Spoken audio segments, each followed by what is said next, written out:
News Now is brought to you by the Bank of Guam, the People's Bank, Docomo Pacific, island-wide, worldwide. The choice is clear. Micronesia Renewable Energy. Go solar for zero money down.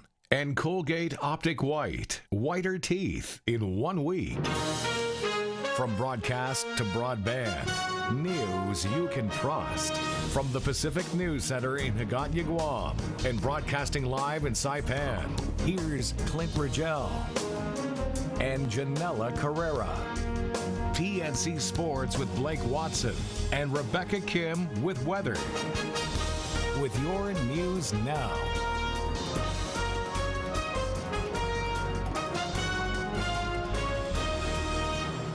Alfred, and good evening. It's Tuesday, October the 7th, and you're watching PNC's News Now. I'm Janella Carrera.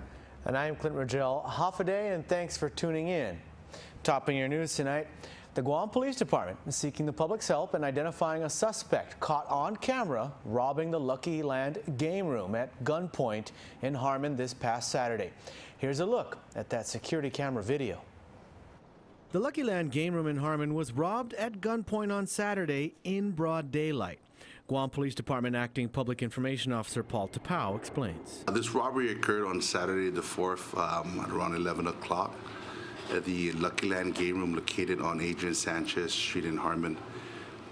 Two Montemuni precincts responded to an armed robbery complaint. As you can see in the video, the male suspect walks up to the cashier rather nonchalantly and pulls out a black handgun, places it on the table, and demands cash. The cashier quickly complies and begins literally throwing cash at the armed robber. The suspect fled on foot with an undetermined amount of U.S. currency. But as you can see in the video, the suspect was in such a hurry that he left some of the cash behind. 2 piles of $1 bills can be seen left on the counter. The suspect was wearing a black long-sleeve shirt with colored stripes, black sunglasses, a black hat, blue jeans, and dark shoes.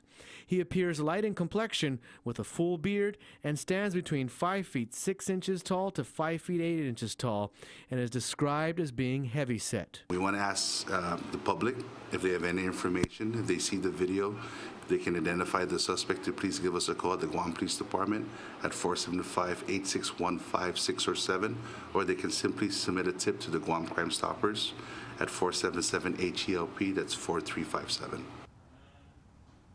The suspect was last seen fleeing the game room on foot, heading towards the McDonald's in Harmon. Carefully crafted homemade weapons were recently used in a riot over the weekend in which several men were injured. But Guam Police spokesman Officer Paul Tapau says finding homemade weapons during a riot is nothing new. 3 men appeared in court yesterday in connection with the Sunday riot at the Hemlani Apartments in Harmon. 33-year-old Kupter Walter and 29-year-old 3N Nero were charged with aggravated assault with special weapons allegations, rioting, and resisting arrest. 23-year-old Bush Shapusi was charged with rioting. Police say when they arrived at the scene, they were almost struck by a car that peeled out of the driveway. When the vehicle came to a stop, officers struggled to subdue Nero, who had in his pocket rusty metal balls from cut rebar, which is often used as ammunition for slingshots. Inside the car, officers found a 10-inch and a 3-inch blade. Witnesses later told police that they saw as many as 15 to 20 men involved in the riot. As police arrived, they dispersed. Witnesses said Nero, Walter, and Shapusi were eventually apprehended. They were booked and confined. Mountains of tires can be spotted near tire shops and warehouses throughout the island. PNC's Betsy Brown visited tire shops to find out why the used tires aren't being sent off for disposal, and she has the answer in this report. Piles of tires sit behind warehouses and tire shops throughout the island. Companies charge disposal fees to take the tires, so PNC set out to find out why these tires aren't being sent out for recycling.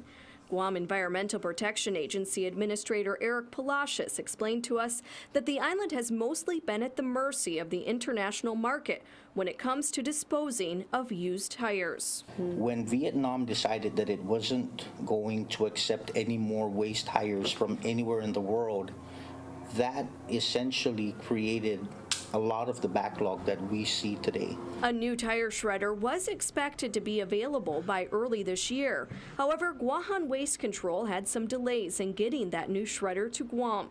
The public comment period to license that shredder begins tomorrow, and manager Bob Perrin says he hopes his company can begin accepting tires to shred soon. In the meantime, Palacios says he knows of 2 companies that had been sending off containers of used tires on a regular basis. However, tire shops that PNC spoke with said that those companies stopped accepting tires when they learned that a shredder would be available soon. I imagine if companies are sort of in that wait-and-see mode, because they can dispose of it for less than it costs them to ship it off island. I mean, you know, that's a decision that I respect. But even as they sit waiting for recycling, piles of tires like these can still become environmental hazards by becoming breeding sites for things like mosquitoes. If they were to catch fire, obviously the toxins in the smoke that would be released, that's harmful to our environment. Any sludge that gets into our waterways, you know, after the tire is melted, that has an impact on our environment. Another shredder was used for the ORDOT dump closure, but Palacios says that was a metal shredder that wasn't specifically intended for tires. And he says that service was offered by another recycler in order to help the government move the ORDOT dump project forward. Betsy Brown, PNC News. In an effort to keep tourists safe around the Tumon area, the Guam Visitors Bureau introduced the Visitor Safety Officer Program this afternoon. PNC's Rizal Romanes spoke with one of the officers and has more in this report. The Guam Visitors Bureau launched their Visitor Safety Officer program this afternoon, so expect to see visitor safety officers wearing their bright neon green shirts patrolling the Tumon area. Governor Eddie Cavo says this goes towards the goal of increasing security for our tourists, providing them a safe and memorable experience in our island. He says $400,000 from the Tourism Attraction Fund was used to start this program. So what are visitor safety officers? If you haven't yet, you'll be seeing them around Tumon, and they'll be keeping tourists and residents alike safe. And here with me is Fletcher. Fletcher, what else will you guys be doing?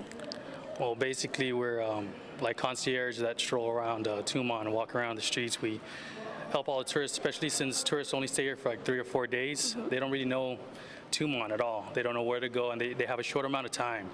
And so they're trying to get where they need to be. We try to help them out. Paul Suba from G4S, who's in charge of the officers, says since the program started back in August, they have already rescued tourists from drowning and have been the first responders to multiple traffic collisions within Tumon. I'm pleased to say that there have been 5 that have been prevented, including an 18-month-old Korean girl. Again, Mr. Santiago was there just in the nick of time to help her not drown. Rizal Romanes, PNC News. The Guam Visitors Bureau also held their quarterly membership meeting this afternoon, where Board Chairman Mark Baldiga announced that they will be launching a Guam Tourism Academy sometime next year. He says that it'll be vocationally based for those in the tourism industry, and it'll help raise the standard of service for our island. My favorite project for 2014 PSO, you'll hear about it today. My favorite project for 2015, the board has allocated $300,000 to launch this project. You'll hear more about it later, but I'll just give you a heads up. We're going to be launching a Guam Tourism Academy, because you can't just improve the quality of the hardware like we're trying to do in Tumon. You have to improve the quality of the software as well. GVB General Manager Carl Pangilinan also provided an update of how tourism is going for our island. He says they are on track with the Tourism 2020 vision and that they're on top of things when it comes to health scares that might impact tourist numbers. I want to assure the industry that Guam is prepared, the hospital is prepared in the event that we would need to pay attention to something that came into Guam. And during the meeting, Pangilinan added that in a couple of weeks, they might just get direct flights from Russia back to Guam. Oh, that's good news. excellent Yeah, news. if it happens, definitely.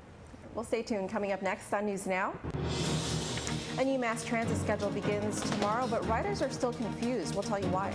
And Guam is featured on another episode of House Hunters International tonight. We'll be back with more of your News Now on PNC after this.